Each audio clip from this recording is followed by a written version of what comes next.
You're still watching Nile TV International. Hello and welcome to another special edition covering events here at home and around the globe. And a short while ago, the United States resumed its strikes against Iran. It was not a big surprise because since early hours of Wednesday, the US President had threatened that he will strike Iran tonight. And those threats were echoed by the US Secretary of War, Hegseth, and so the US President had said that because Iran was given time and did not go to the negotiating table and have their chance, they will be punished. And so the US strikes on Iran have resumed again after the skirmishes that happened 24 hours earlier. We still don't know what targets have been hit, whether it's the civilian infrastructure, and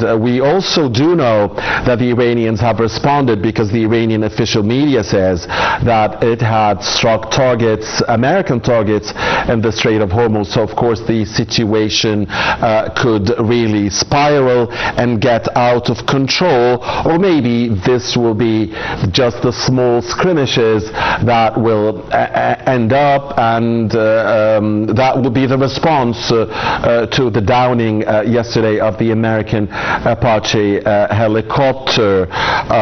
Oil prices have risen sharply in the past couple of hours, gaining to $3, and WTI is now at 92, and Brent is at 95, and that's after having hit 90 earlier in the day. It had jumped to 92, 92 and a half, and then 95 over the strikes. With us now live over the phone is Dr. Mohamed Ezaby, the Professor of International Relations. Dr. Ezaby, good morning. Thank you as always for joining Nile TV International. Now, sir, you had expected and you were insistent that the war will be back again. But the question here, is this a renewal of the war as we know it, the 39 days, or is it just, you know, a little tit for tat, a response to what happened regarding the American Apache helicopter, and Mr. Trump wanting to, you know, to have the last hit, the last blow, and U.S. officials are saying that, have been quoted by Axios, for instance, as saying that America is doing this to force Iran back to the negotiating table. The American president and even the Secretary of War have said that, you know, the negotiations are always there for Iran if they want to go back to the table. So the clear question is this a return to the war as we know it, the 39 days that started on February 28th, or is this just, you know, America applying pressure to force Iran back to the table, and, you know, this will be wrapped up shortly, and maybe in a short while we will hear a statement from the U.S. military like the one we heard yesterday, that America has finished its operations in Iran, at least for the night. Well, first I want to thank you, Mr. Mohammed, about you remind all the viewers about my expectation, and I want to thank Nile TV International that they gave me this chance to shed more light on what is happening now from United States towards Iran. Thank you, sir. I said that no negotiations at all without direct negotiations, and all what happened in the last days of ceasefire is just United States need some time to rearrange their positions. Iran needs some time to take a breath from airstrike and try to bring the rockets from under the ground after the American strike. This is just what happened in the days of ceasefire. But both parties insist on their conditions in negotiations, so no way to reach a deal between United States and Iran. That's why I said that the war will be back. I will say another something before Yes. I answer your question, that this time the war will end by changing the government system in Iran. All right. Another prediction there from Dr. Ezaby. So, the reason I posed the question is because a few days ago, remember, Dr. Ezaby, Mr. Trump had said that he will declare victory in about 2 weeks' time. Remember, he had a statement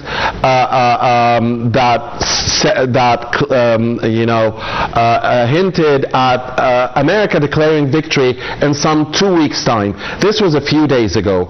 So isn't it a possibility that this is the last wave of strikes and that Mr. Trump will go out without a deal, and will declare victory, as he said, in a few days' time? Yes, especially he took the time of ceasefire to refresh the gold bank for United States and the gold bank for Israel to start the war again.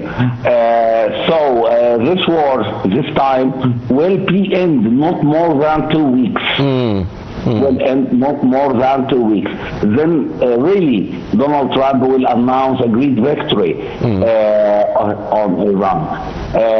But if we back to your question, if we want to say what's happening now, the military confrontation between Iran and the United States remains at the critical stage, with developments during past hour indicating that both sides are continuing to balance military pressure with political signaling. So no political pressure, just political signals. They want to say we want to negotiate, but at the real time, at the fact, they didn't want to negotiate.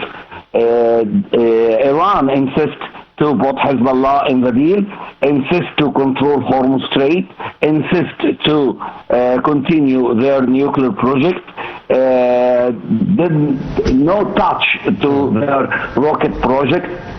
Also, United States put the opposite of conditions. So how can they reach a deal? The situation remains highly fluid, and regional security analysts are closely monitoring the next step from Washington and Tehran. The United States appear determined to maintain military pressure on Iran following recent operation targeting strategic military infrastructure. American military planners are reportedly assessing the effectiveness of the previous strike while maintaining a heightened operational posture across the Middle East. Washington's current strategy appears focused on discarding Iran's military capabilities while avoiding action that could immediately trigger a full-scale regional war. But now Donald Trump didn't care to what happened. He will end this war by strike. No negotiations. Very important points that you are mentioning, Dr. Ezaby. So, the targets, do we know which targets, are on hand here? Is it the civilian infrastructure? Is it the oil and gas infrastructure? Is it the energy stations, the bridges, and so on? The destruction of Iran, as Mr. Trump has warned? And do you expect that this is what will happen? Those will be the targets before Trump indeed declares a victory, assuming that this is the scenario that will occur? Or do you think it will just be, a small hit here and there, so as to avoid at least a potential retaliation from Iran against the Arab Gulf countries and the infrastructure of the petrochemicals and the electricity in the Arab Gulf region, knowing how detrimental that could be not only to the region but to the entire world? Well, the last strike, not this strike, Donald Trump and the American strike the water supplies for Iran. So he started already to attack the civilian infrastructure of Iran. He didn't wait. Now he announced that he strike radars, he strike some military infrastructures, but at the real time he strikes Bandar Abbas port, right. He strike Surik, he strike Qasham, he strike many petroleum places. So he will start to strike the civilian infrastructure, the oil infrastructure.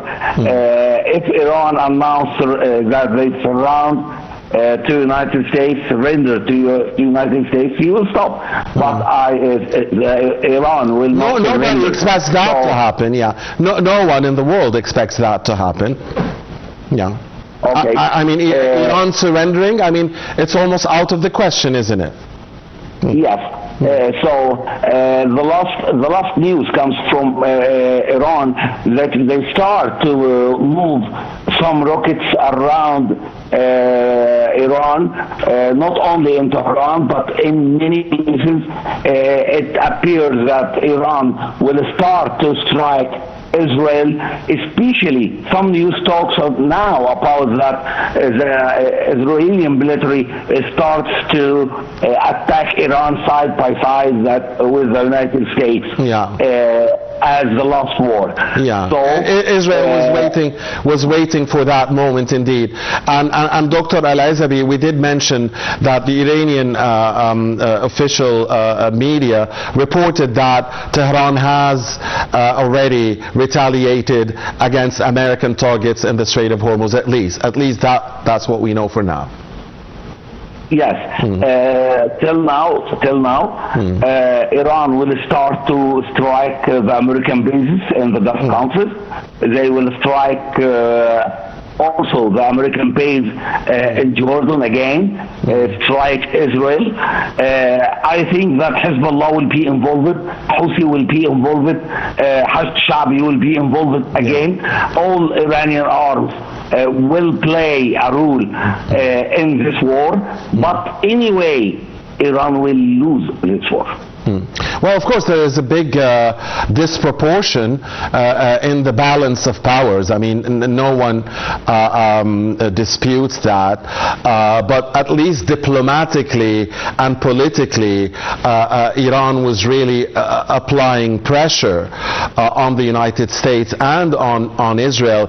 Now, the strange thing here, Dr. Ezaby, is that it seemed to be the Iranian choice. It seemed to be that. It was Iran's choice to go back to the war when it struck Israel maybe a couple of days ago or something. Well, and Israel strike Iran as a reply for what happened from Iran, and Donald Trump succeeded to stop this strike between Iran and Israel. Right, but then Iran again struck the American helicopter, the Apache airplane. So it seemed to be that Iran wanted to move things towards that direction. I mean, maybe that's one presumption. Would that presumption be, acceptable? At least the flow of the events might indicate that.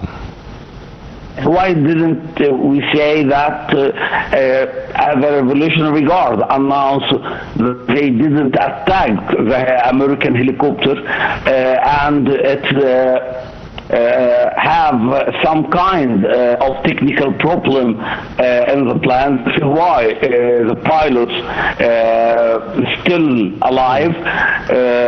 They jumped from this plan. So Donald Trump took this helicopter as a reason to attack Iran again. He wait for just a reason to attack. Anyway, Donald Trump have the decision to end the government system in Iran. You mentioned he wants a reason in front of the world.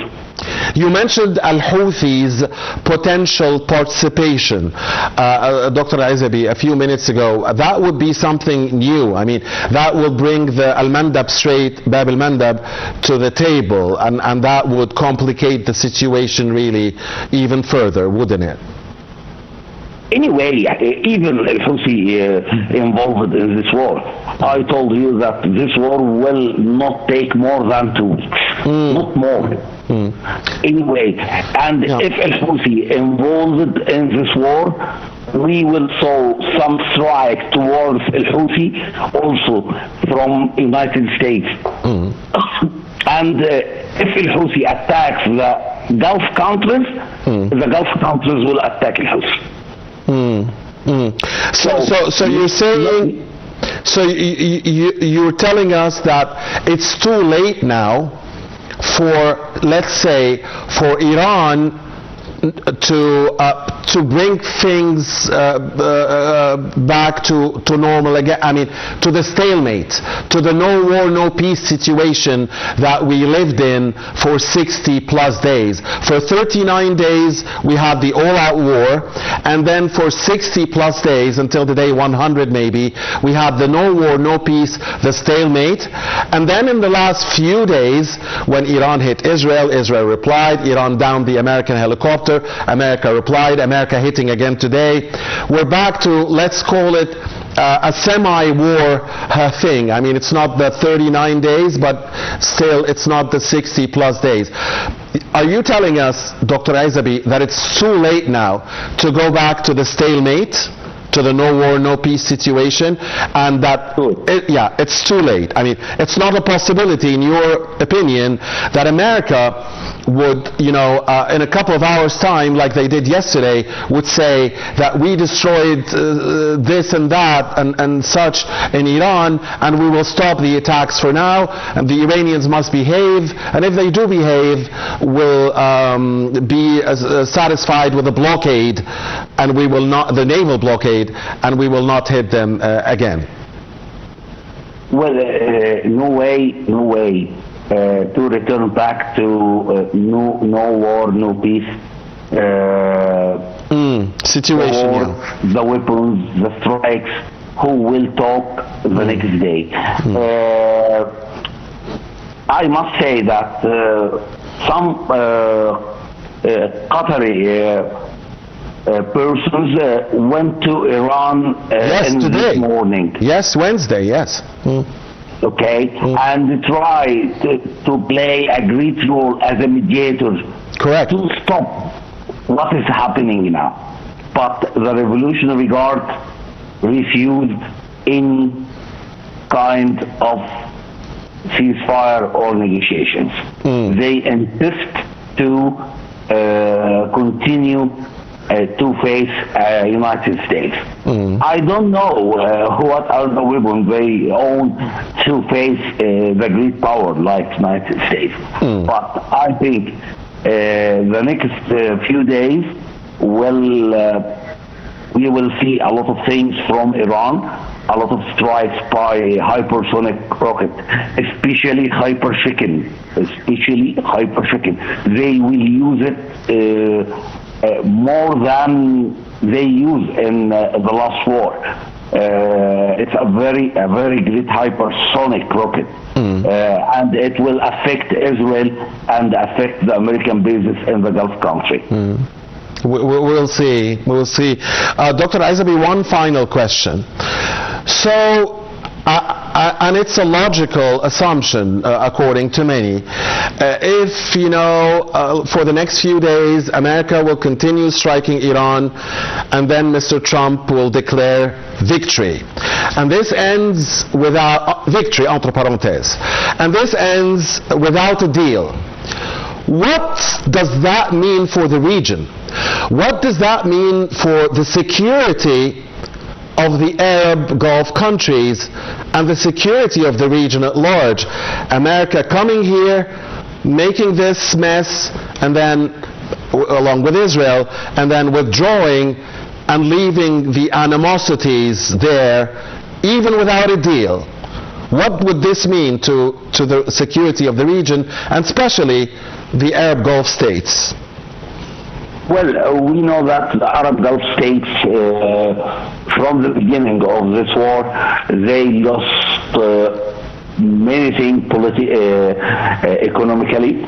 They lost a lot of export oil to all over the world, and now by returning back to the war, and what we will see from the Iranian strikes towards American bases, and I think they will not just attack American bases this time.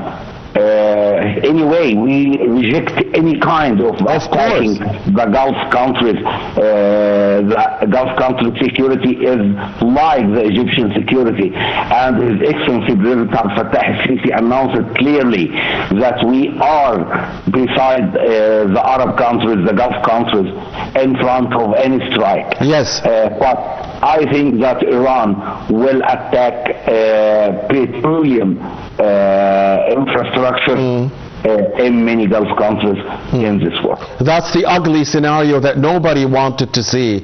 Yeah, sure. But it is maybe it is unfolding, and if it does unfold, I mean, again, that was your vision from the very start, really. But again, I'm sure that you hope hope that you are wrong. I'm sure of that, because yes, sure. I hope it didn't happen. Yeah. We pray for God to save the Gulf countries, Arab countries, and Arab people. And the reason I stressed, and the reason we are standing with them in front of any strikes from any other countries at all. Absolutely. And the reason, again, I mentioned the position of the Arab Gulf countries is because supposedly any comprehensive deal would have taken into consideration the security concerns of the Arab Gulf states. So certainly a deal for the region, a peace deal would be like the best solution, a comprehensive peace deal that would take into consideration the security concerns of everybody. But, you know, to leave the situation even more fluid than it was before, this is what's happening now, and we do hope that the ugly scenario does not proceed. Thank you very much, as always, Dr. Mohamed Ezaby, the Professor of International Relations, for your time and for your insight. You're still watching the Nile TV International Special Edition. We're covering here